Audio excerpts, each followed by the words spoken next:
it is wonderful to have so many of you join today, this afternoon, or at lunchtime, wherever you may be sitting, to join this conversation around refrigerant recovery.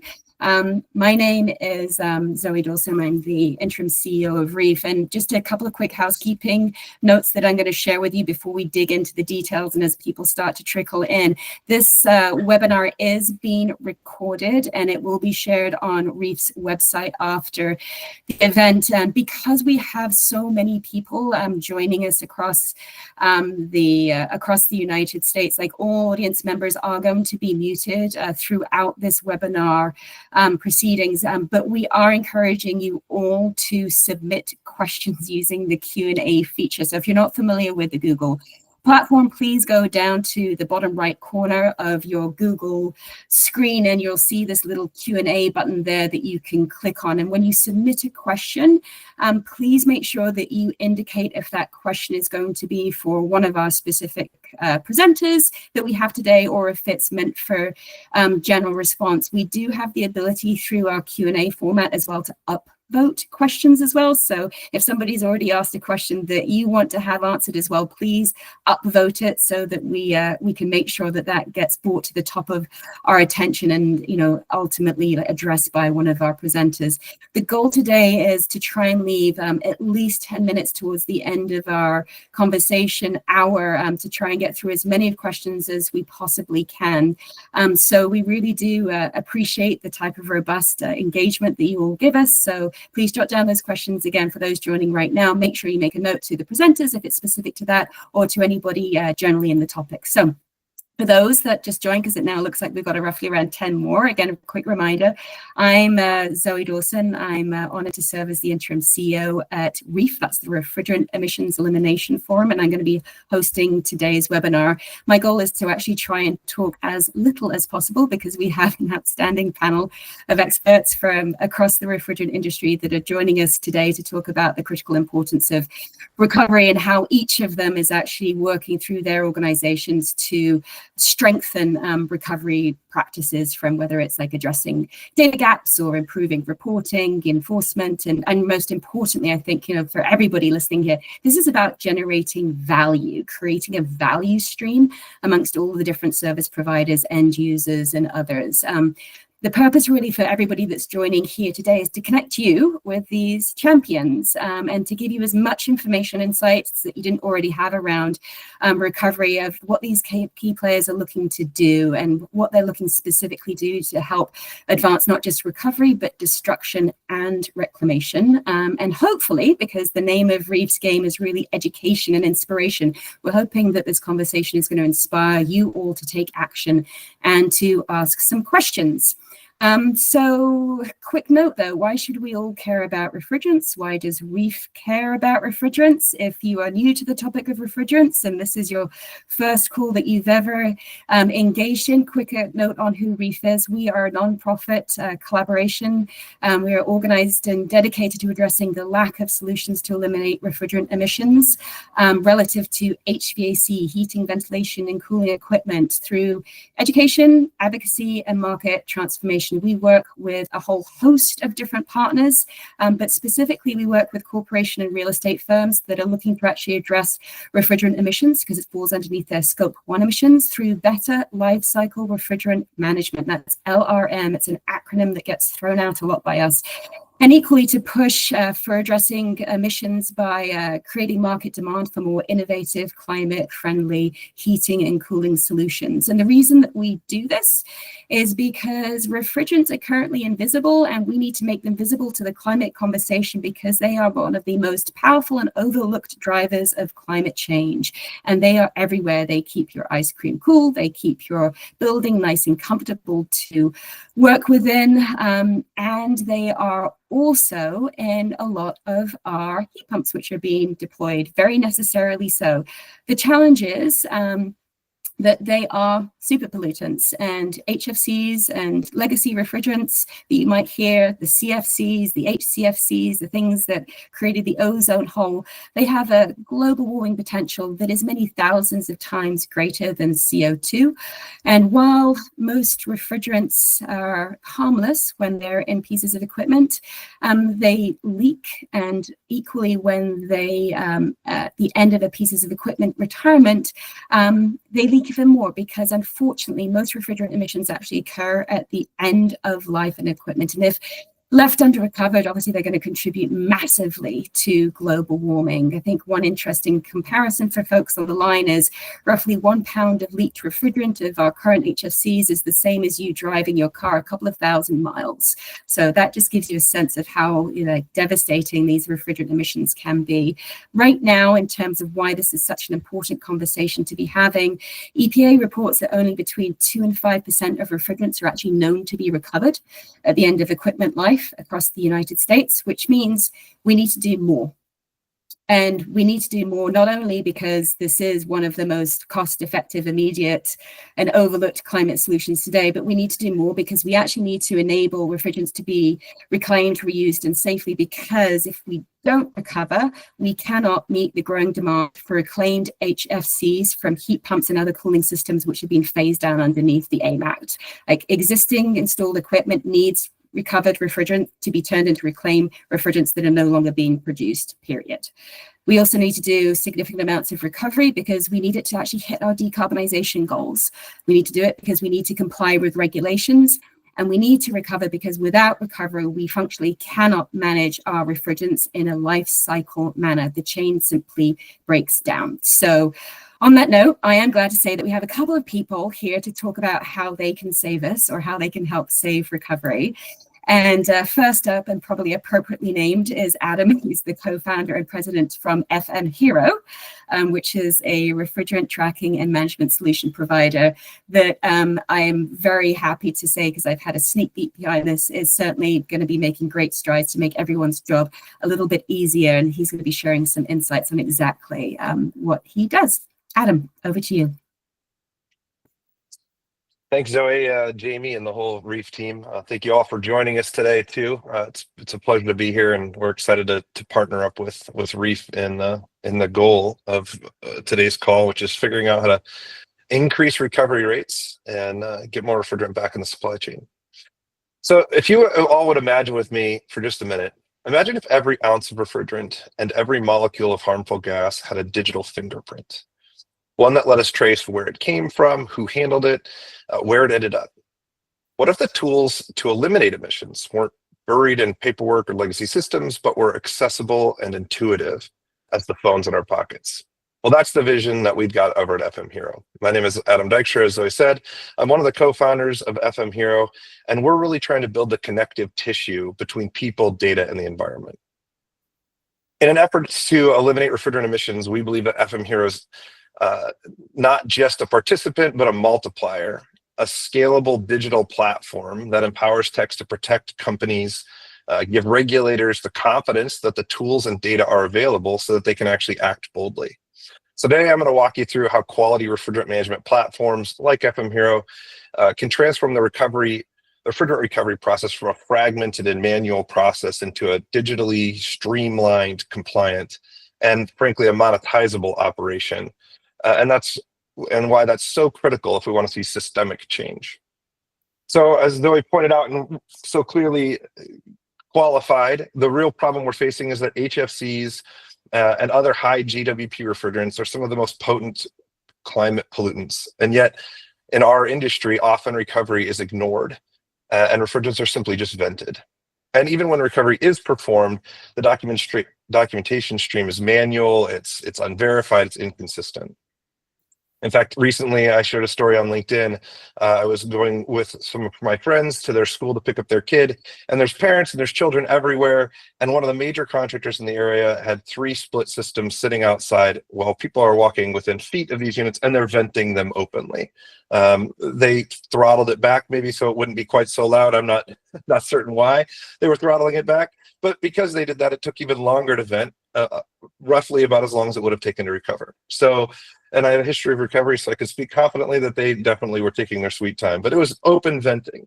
And as frustrating as that is, it's a really all too common practice. The problem is these same people will be contractors will be the ones complaining in a few short years when they can't get 410A. They don't have service gas available. So the key here is that recovery is the first step in the process. Then it goes to reclaim, and then it becomes available again as service gas supply line. It's really that simple. And recovery is the start of the process.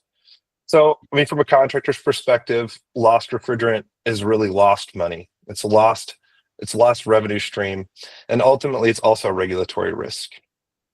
When recovery is completed, usually the paperwork is terrible, it's fragmented, it leads to poor visibility, they don't have good record keeping at the end. And really their current systems, while they're good at CRMs, ERPs, and accounting software, they're not designed, nor are they capable of being good refrigerant tracking programs. So the next question you have to say is, well, okay, so where is all the gas at? What can we do about it? And who's really responsible? And it only takes a quick look at a satellite image to see that the vast majority of refrigerants are going to be in all those tiny houses and all those residential buildings all over the city, all over any city. It's in systems that are under 15 pounds, that 3 to 15 pound mark. And so really that's where the biggest difference can be made, is figuring out how to encourage and increase accountability at the small unit level. And frankly, the who is you. If you touch refrigerant, if you buy it, if you install it, if you recover it, if you reclaim it, if you distribute it, you're responsible for those movements. You're responsible for that refrigerant. And so, that begs the question, are you documenting those movements? Do you have a record of those movements? And are you able to be able to show that you're accountable for those movements? So a little bit about Hero. We are a scalable field platform. The idea that we've set out to conquer is that we want to be a digital infrastructure on those front lines. So it's an app-based tool that's for techs in the field, in the HVAC refrigeration space. And really, we went with a field-first mentality.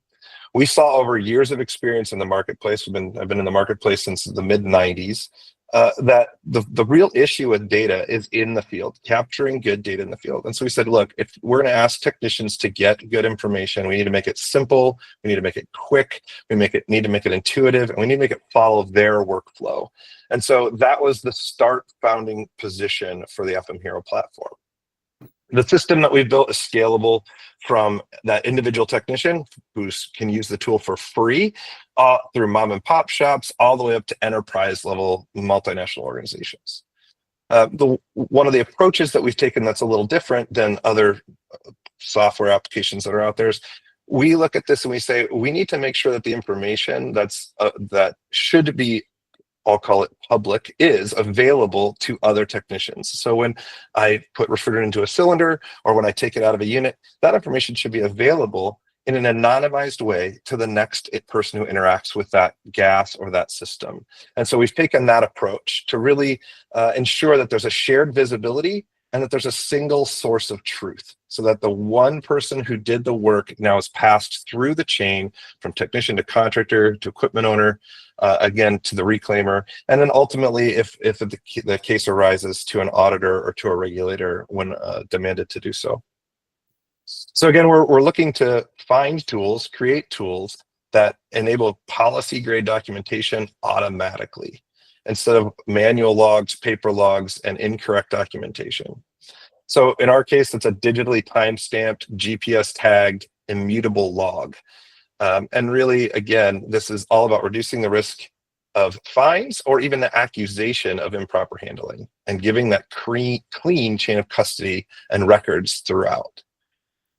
From a monetization perspective, again, the idea here is that the contractor, that the equipment owner can recapture previously lost revenue that went out the back door, right? So if you've got cylinders that tend to disappear out the back door, or maybe the vapor heel is left in the unit in the cylinder and it ends up in the dumpster, or as the Aussies say, it's just let go into God's bottle.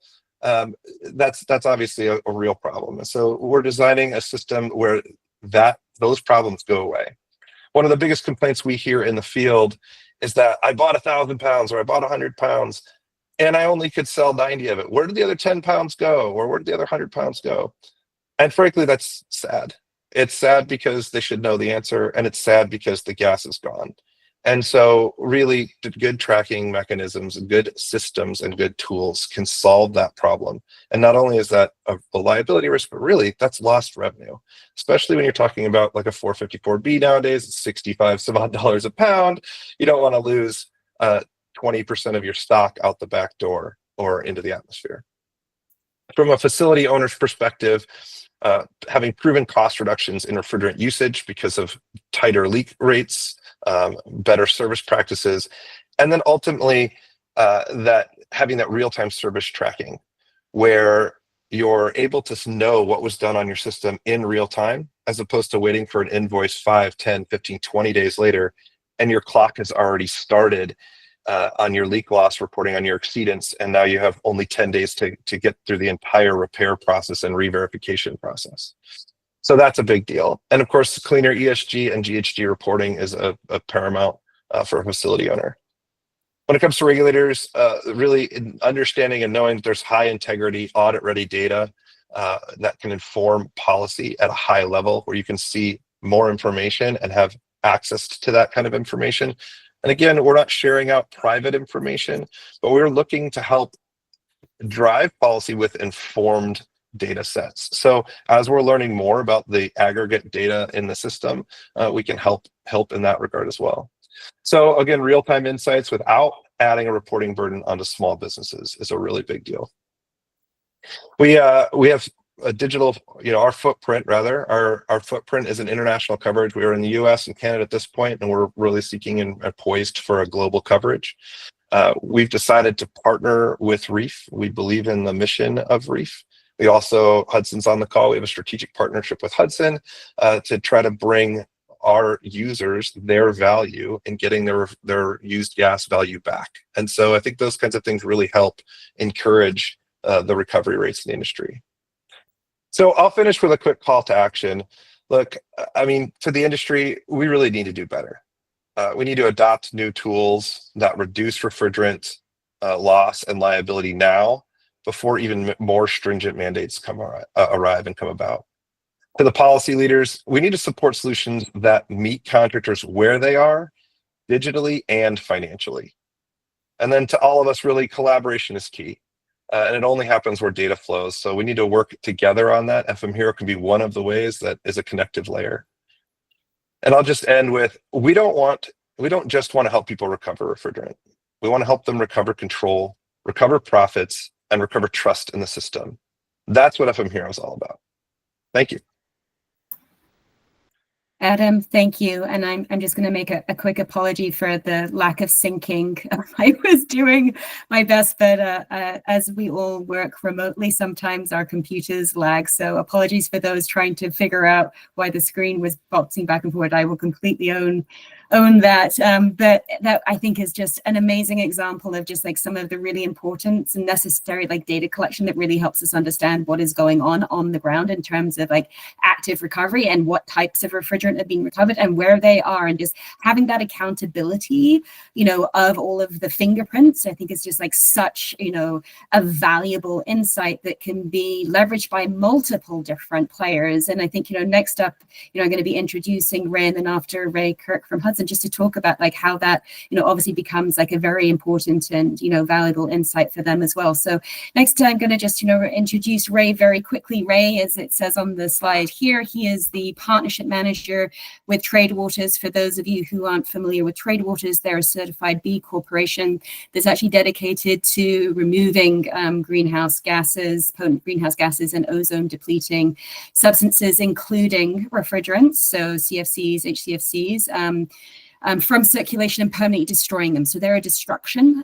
facility, and Ray is actually responsible for implementing the strategy of their partnership program, specifically in helping to maintain many of those relationships, with individuals and entities like Adam directly. So I'm going to be asking Ray to come off mute and on the screen right now to walk us through some of the things that Tradewaters have been doing and how they're actually helping to create a really valuable monetization of these GHGs for customers and others across the refrigerant landscape. Ray? Excellent. Zoe, thank you so much. And thank you for reminding me to come off mute, because I certainly would have started talking with the mute on without that. Good afternoon, everyone. My name is Ray Reeling, and I am with Tradewater. Zoe, can we go to the next slide?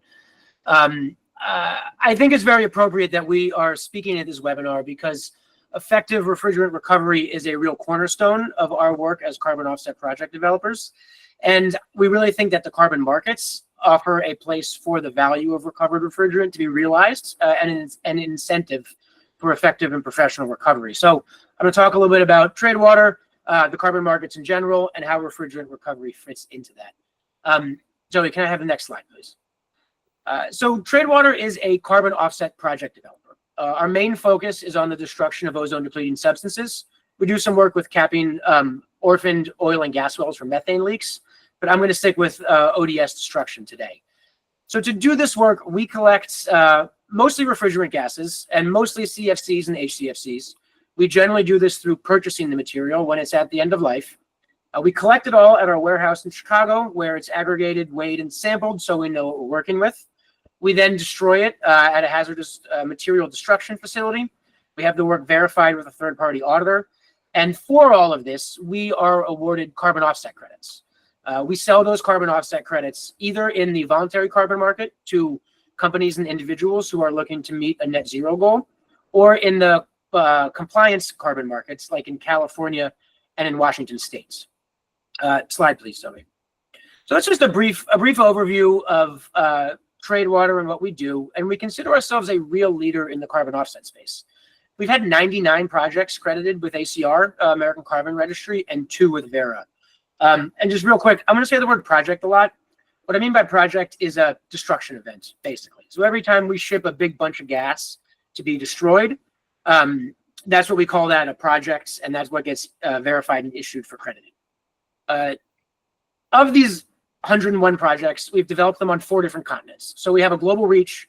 I focus mostly here domestically in the United States, but we work all over the world. And to date, we've prevented over 10 million tons of CO2e from being emitted into the atmosphere. So we consider ourselves a real leader in the space, and we're proud of the work that we do. Slide, please, Zoe.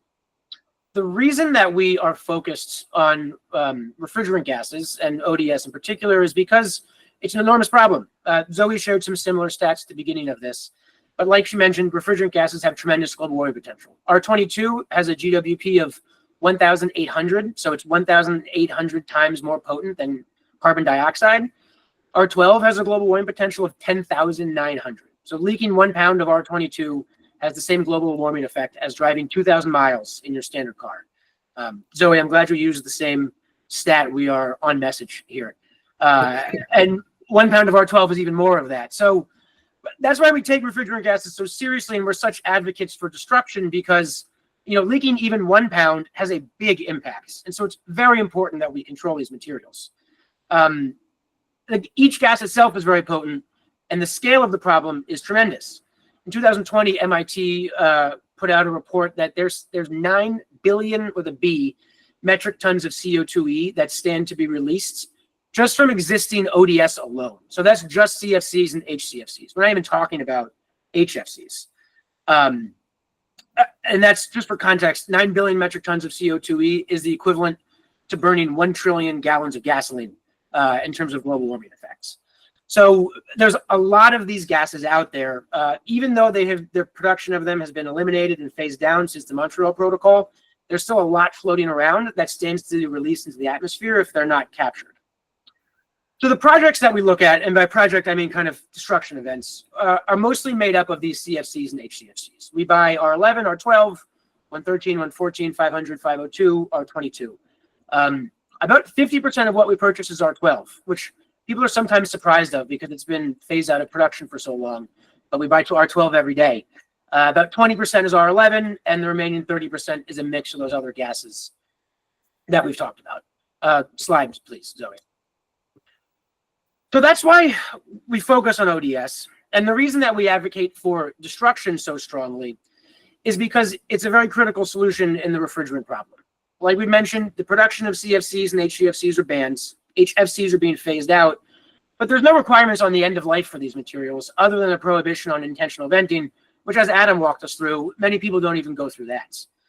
So as a result of the way these regulations have been written, these gases, if they're not vented, are at best, they're either stockpiled in old rusty cylinders that will eventually leak through, or they're reused in HVAC systems that at this point are quite old. If you're still running an R12 or an R2022 system, it's been around for some time, so they have a high leak rate.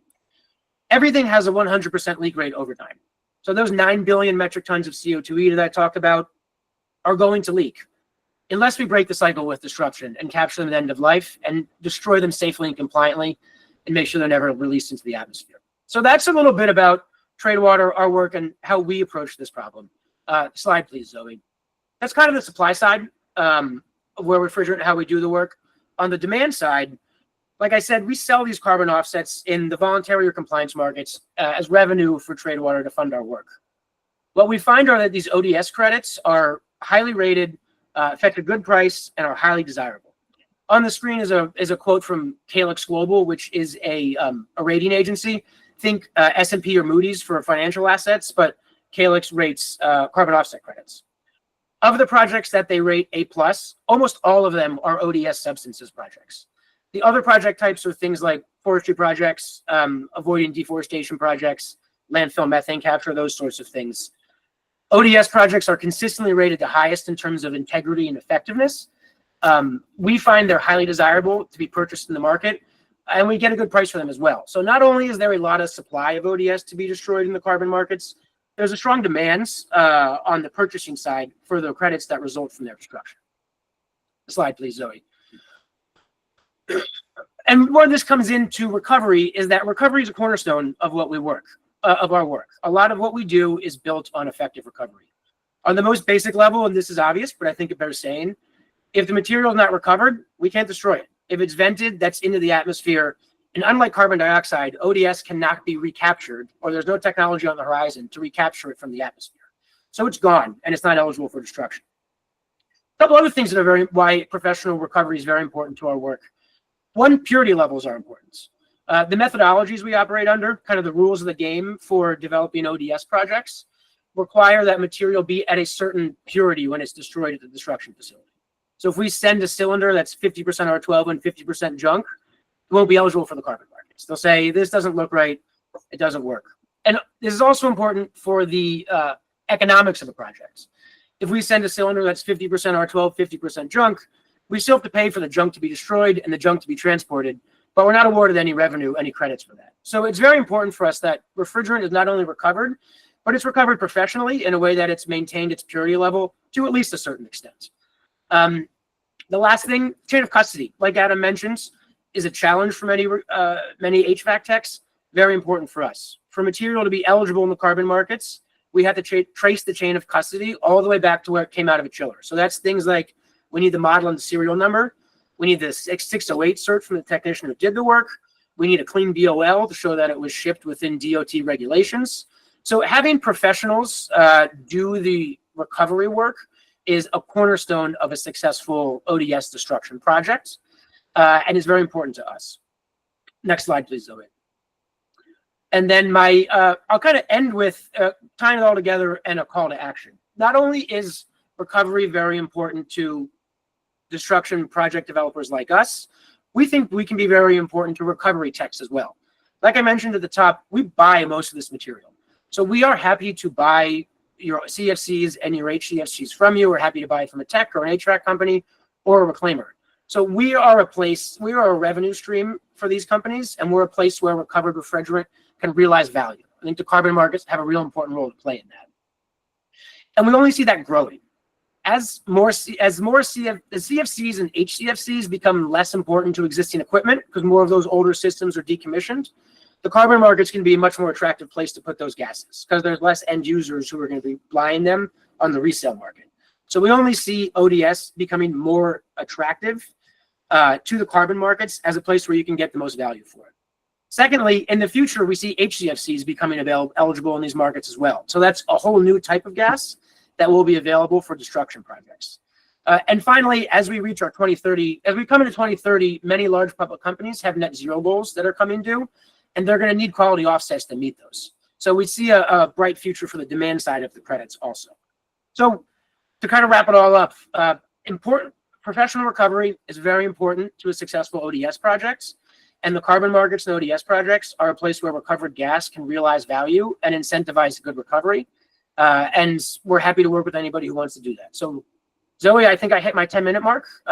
Thank you so much all for your attention and for including us in this webinar. My goodness, Ray, thank you so much. And I think you did just wonderfully connect the dots between, that chain of custody, execution that Ray and FM Hero just discussed. And also, I think, importantly elevated, the importance of recognizing monetization of GHG, not just like the compliance or the enforcement aspect of recovery. There's a real there.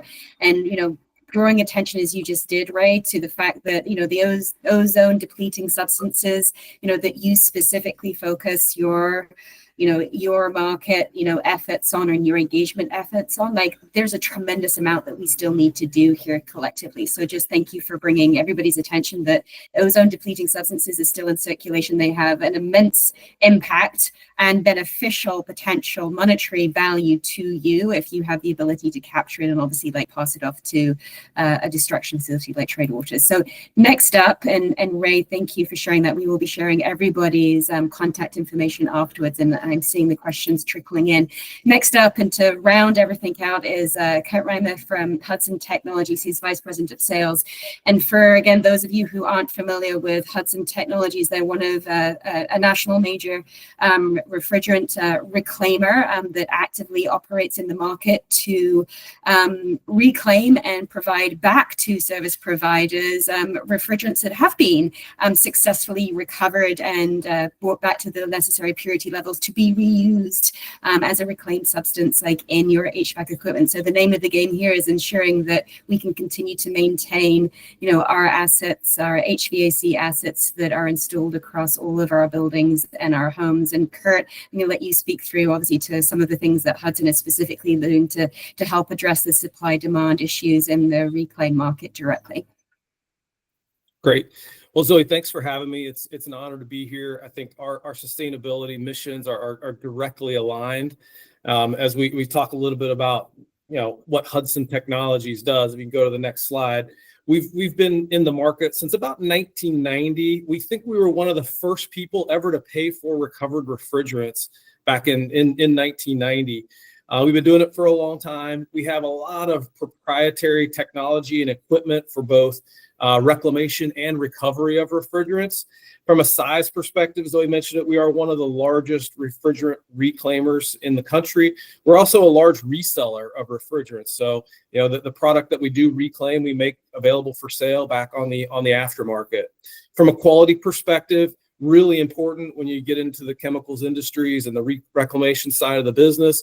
We have our own AHRI 700 lab here, so we can certify and qualify all of the refrigerants that we reclaim. And then we do like to participate across our organizations in webinars like this one with REEF and with other policy advisors to really spread the mission of our business, which is really around that circularity of refrigerants and bringing them full circle back into the market.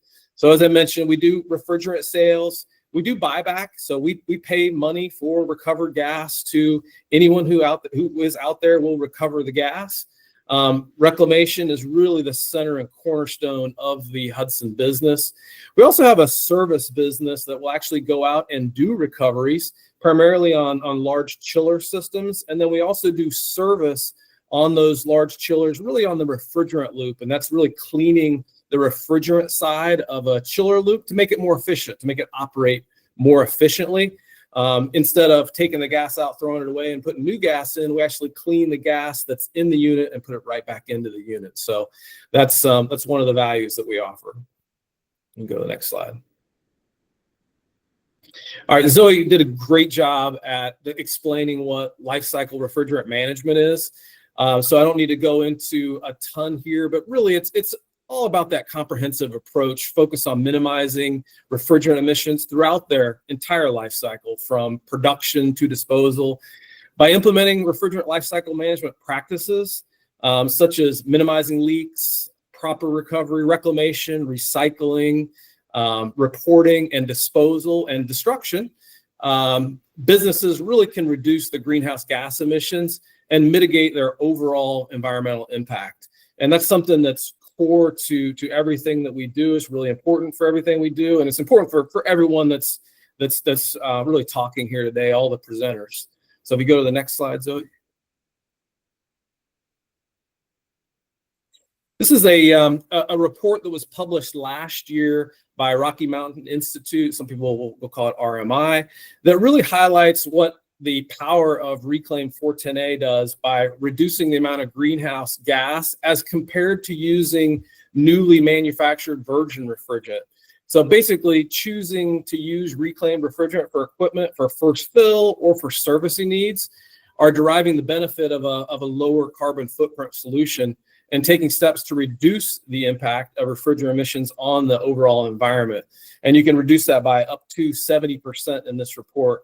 And if you want to go to the report, you can go to our website and find it here. There's also the QR code if you want to download the report and read it. There's a lot of great statistics in the report that RMI was able to put together.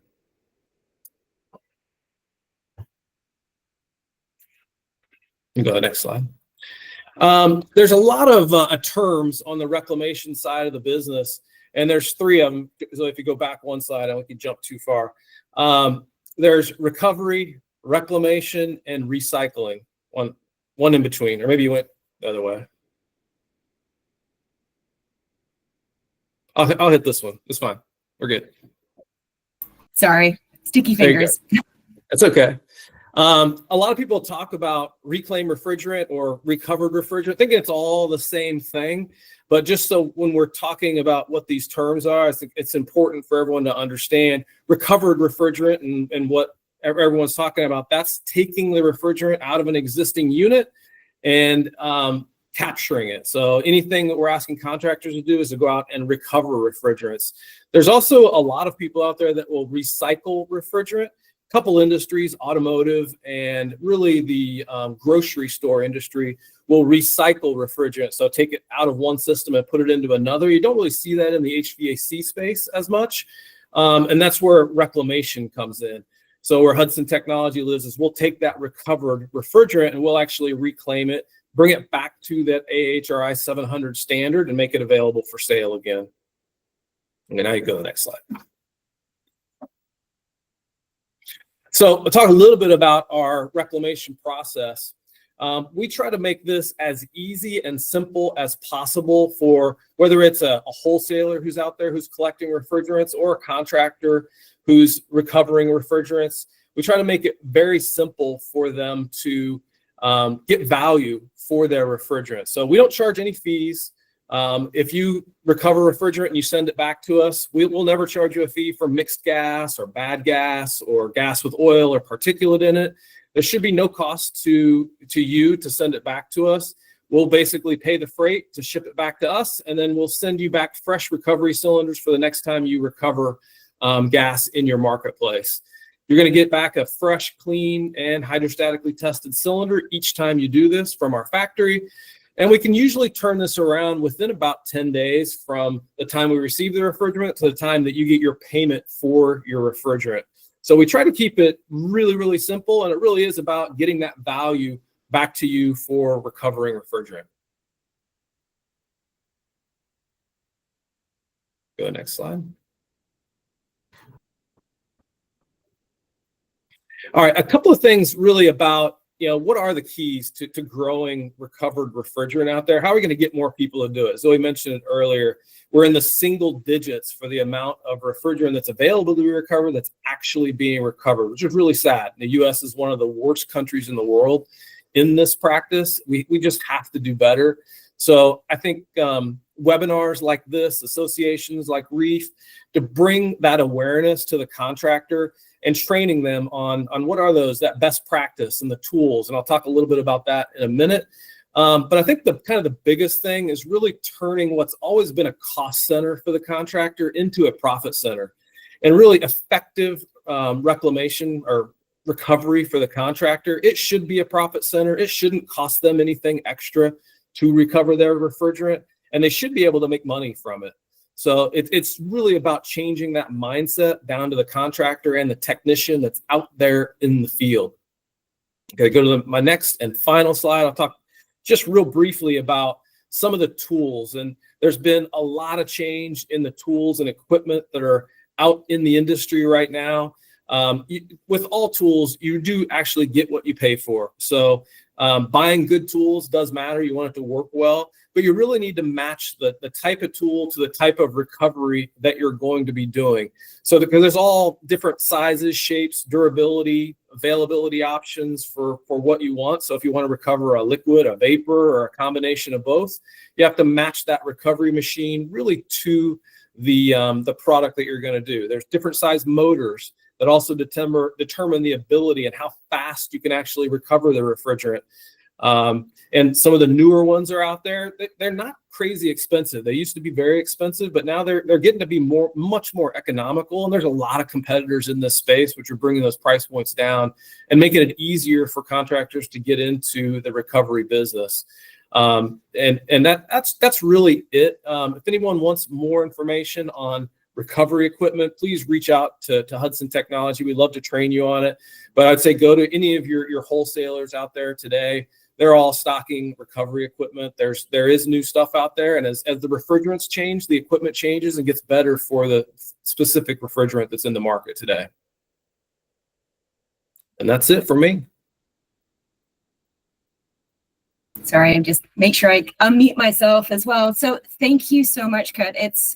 It is going to be time for a Q&A right now, but before we jump into the questions that I've been seeing pop up, I did just want to, offer a quick, question directly to you, because obviously where you rounded us out was kind of coming back again into how we can effectively ensure that recovered refrigerants, is done easily at value with value to the field technician, but where we left off is then how do we make sure that there's a market demand for reclaimed refrigerants? So I'm just curious, because as we speak around this entire space, understanding how to address some of the misconceptions, right? How hard is it? We talked about with Adam at the beginning, it shouldn't be that hard to recover. It shouldn't be that hard to make money off of it. To Raymond's point, Kirk, it shouldn't be that hard to level set misconceptions around is virgin or reclaimed better. And I would just love to pose that to you while I start looking through the other questions and see what thoughts you have, or how Hudson's trying to address that question of reclaimed purity versus a virgin, and how we address that to help really drive recovery even more. Yeah, it's a great question, and thanks for asking. I will tell you, there's a couple of the misconceptions are that reclaimed refrigerant is going to be much cheaper. It's going to be a value in the marketplace because it's used, right? It's recycled refrigerant, and that's not necessarily the case. We do spend a lot of time and effort to bring that refrigerant back to the AHRI 700 standard. And the one thing about refrigerant that makes it really one of the harmful things to the environment, it doesn't degrade over time. So once you clean the refrigerant and bring it back to that standard, there's no difference between reclaimed refrigerant and virgin refrigerant that comes from the manufacturers. So it doesn't there's no major difference. Now, in some of the markets, there's a difference. Go to California, there's a requirement to use reclaimed refrigerant. You're starting to see a lot of the states now enact laws that are requiring the use of reclaimed refrigerant as a use case. But from a use perspective, it's really the same as buying virgin refrigerant. There's no difference.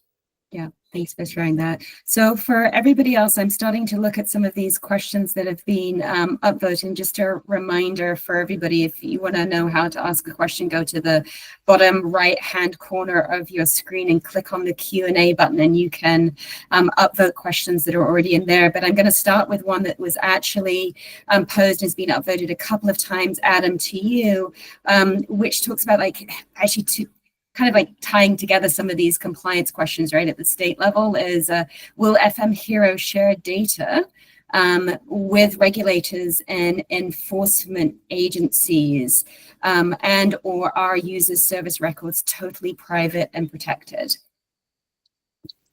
Yeah, so I think the key here is aggregated data doesn't that would and could be shared, and we would be pro doing that. We'd look to support the regulatory agencies in having informed data for making decisions and policy suggestions and so forth. That's anonymized in the fact that it's aggregated data. So how much how old are systems and leak rates as they age, things like that that we can grab because we have users working on systems and often with starting ages and so on. That doesn't mean anything to the technician who did it. It's related to the fact that this was done and we have this data about a system. As far as anonymized records, the user decides what's shared and what's not. So if they're on a team, we have a different kind of structure here. If they're an individual user, then they can see everything that they've done. But anyone else would just see that something was done on that date, but not who did it. And they would be able to see what was done. For example, a recovery was performed on this unit, but we don't know who did it. Nobody else would know who did it, for example. But if they're on a team, then their team could see that information. If they're servicing a piece of equipment that is owned and managed by a client of ours, then the client who owns the equipment, who's authorizing the service, can see that information. So the documentation stream is carried forward and through where the parties are in agreement, right? Where it's designed to work together, and the data is automatically anonymized at any other point of contact. So that's kind of the gist of how we've structured it. I can go into more detail if there's a more specific question. Yeah, no, I think that was great, Adam. And, the way that we've talked about it in the past as well. I mean, I think for those that haven't been aware of FM Hero before, I certainly encourage you to check out the QR code that Adam shared when we share the slides around. But this really is a technician's tool to help them do their job faster and easier, and to do the reporting easier. It's not there to do functional report outs underneath any of the state RMPs. It can certainly be used in that matter, but I almost see this more as a valuable insight tool for any state that really wants to have aggregated data to understand what actually is the level of refrigerant that has been recovered, Adam. So that's kind of like where I see the value being of like how much really is floating around in our HFC banks, versus, what actually is ending up being vented to the atmosphere. So next one that actually this is a great one directly for Trade Waters and for Ray. So if you could provide some insight into what kind of destruction technology are you using? I'm assuming this is is it a kiln? Like, how are you actually destroying these ODSs? Absolutely. We destroy the ODS through incineration. I'll preface this with I'm not a chemist by training, so please don't push too hard on it. But we use two main incineration techniques. One is a rotary kiln incinerator, and the other is a plasma arc incinerator, which are two ways of superheating the refrigerants to a point where their molecules break down and their global warming potential is effectively rendered inert. So there's a couple of notes on that. In the methodologies, we take a haircut on the amount of offsets that we receive to account for project-based emissions. So the energy necessary to incinerate the refrigerant is taken into account in how much carbon offsets we receive at the back ends. And then the last point is the emissions of the incineration process are relatively negligible. It's a little bit of ash, a little bit of acid salts that are washed out in the process and neutralized, and then a little bit of carbon dioxide, which, as we talked about, is much less potent than these refrigerant gases. Yeah. That's actually really interesting, because there's a lot of conversation, I'm sure, of people who are on the phone here too, when they're trying to understand the full GHG of refrigerants life cycle, including that energy, as well as additional emissions produced at end of refrigerant destruction is certainly something that's useful to consider there. The next question that comes up here, I'm assuming that this is going to be aimed at Kirk, which is kind of talking a little bit about, some of the complexities of when you receive gas that's being recovered. Could you give a rough estimate, of all of the gases that are received, how much can be reclaimed versus how much of it has to potentially be sent off for destruction? So, this is kind of digging into, can you functionally reclaim mixed gases, cylinders that come in with mixed gases? And a second sort of lead on from that question is, are you seeing an increase in the number of blended HFCs that are coming in, and how does that impact kind of the complexity, and the process of reclaiming them back to a purity level for resale on the market? Yeah, first of all, yes, we do accept mixed refrigerants back today. And we'll pay back to the contractor for mixed refrigerants. So we typically pay on a sliding scale. So for the most pure refrigerants, you get the highest payout to the more it's mixed. So when we talked a little bit about training, that's why training is important. So contractors understand when they do mix refrigerants, they get less value for it. So the better practice they can get for keeping their refrigerants from being mixed into one jug, like having a separate jug for each type of refrigerant they're reclaiming, that is important.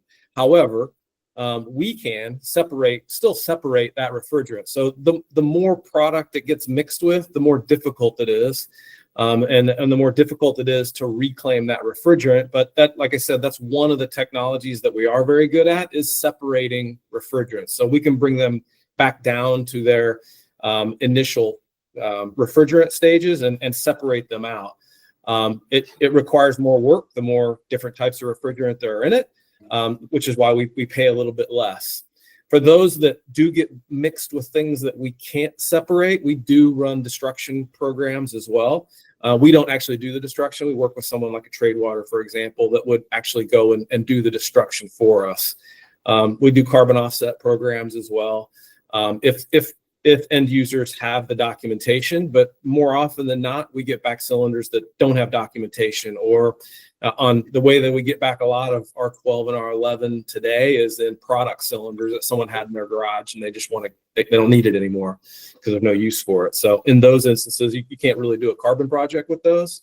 There are still a lot of end users out there who have R12, R500, R11 systems that are built systems or are in the basement of a high rise, and it's very difficult for them to replace it, and they're going to use that for as long as they can. So that's why the circularity of these refrigerants, the recycling and reclamation is really important for those contractors. And I think as Adam mentioned, it's going to be super important for 410A as we get out in the lifespan here, as the AIM Act impact you start to see a bigger impact of that about like 2028.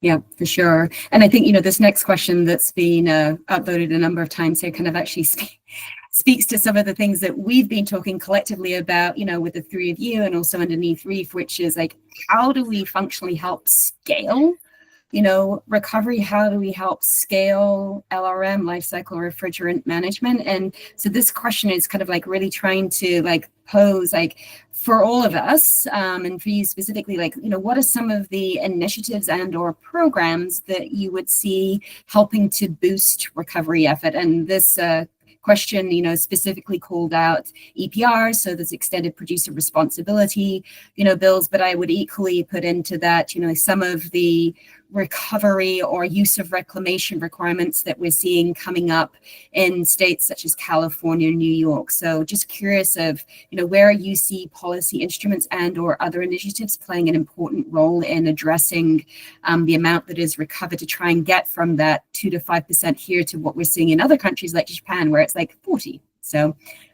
what should we be doing? Who wants to go first with that?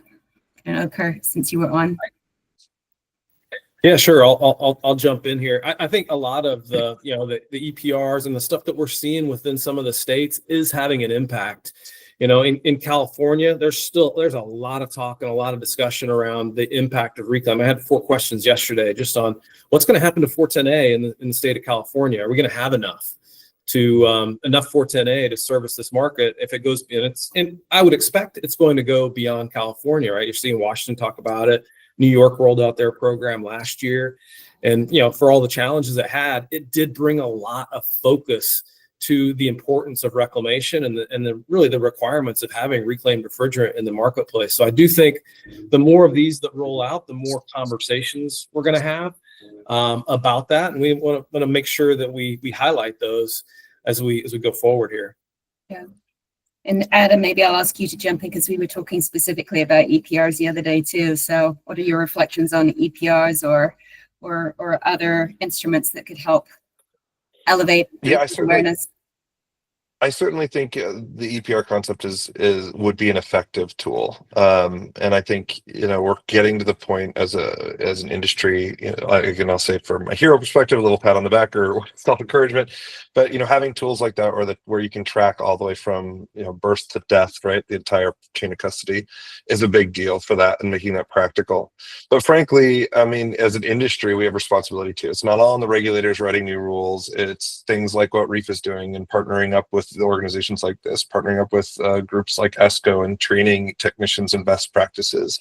In our world, we're giving away a free app. In Hudson's world, we're not going to charge you for mix. Even if your stuff is terrible, we'll take it back. We'll handle it.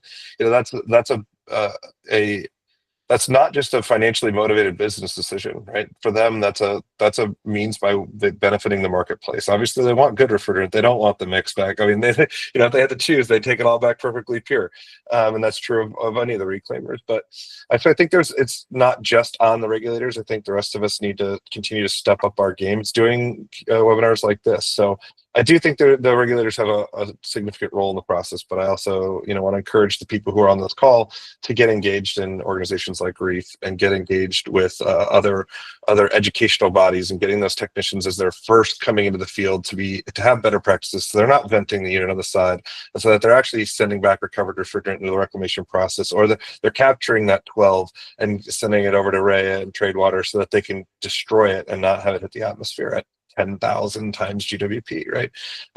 So I think we all play a part.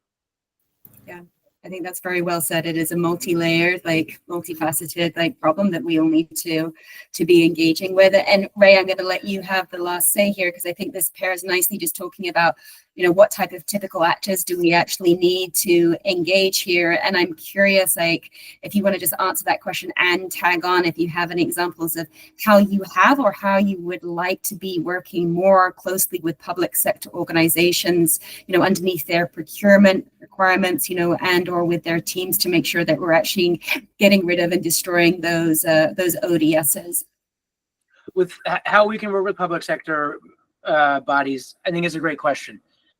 One thing that would make it relatively easy is by working with trade water, unless you're buying our offsets, which most public sectors are not, you're not necessarily procuring something from us. Generally, we're buying refrigerant from you. So that makes the transaction somewhat easier. You don't have to, it's not like you're buying something that's to go out to a bunch of bid. It's, hey, we have some R22 trade water, will buy it from us.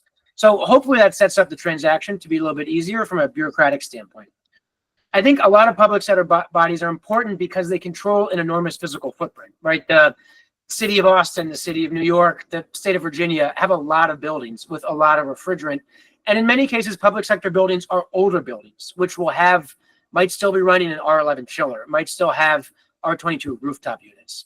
So public sector is a great place for us to look, because they often have the kind of refrigerants that we are looking for, because many times their building stock and equipment stock is a little bit older. The last thing I'll say is public sector entities like states and cities can also influence their constituents, right? So they can encourage their constituents to have community turn-in days where, hey, you have R12 in your shed from the AC on your old Mustang, bring it into a community turn-in day, and we can source refrigerant through that ways. So those just some of the ways that we work with public sector bodies currently do and would like to do more of in the future. That is a perfect way, I think, to end, our call here today. Everybody said this, and I promise I didn't prime them at all, but, get involved with us. REEF is really trying to elevate, the conversation around the importance of addressing refrigerants in multiple different ways. This is just one example of how we seek to do that and to bring really the experts forward to explain what they do in the space and how that relates to you. I'll just point, Ray was talking about public sectors, we all have a role to play here, whether it's the heat pump that you have at home that is old and leaking or you're looking to replace, to the school that you're watching a technician vent refrigerants from, to working across the city government structure. We can all start asking just the simple question, how are we managing refrigerants? Are you aware of what our policy is around active recovery? It is required by law. Like I said, leaking refrigerants, it's illegal, but we're not doing enough to help make sure that it can be managed effectively, easily, and with added value to all of the players across that ecosystem. So please reach out to us, get in touch. Thank you so much for joining today. I hope this conversation was interesting and insightful to all of you as it was for me. And a huge thanks again to Ray, Kirk, and Adam for joining us on this journey. And we're looking forward to bringing forward many more important resources and pieces of information for everybody on this topic as we continue to bring in more partners around the conversation of active recovery. So thanks so much. Have a great rest of your day.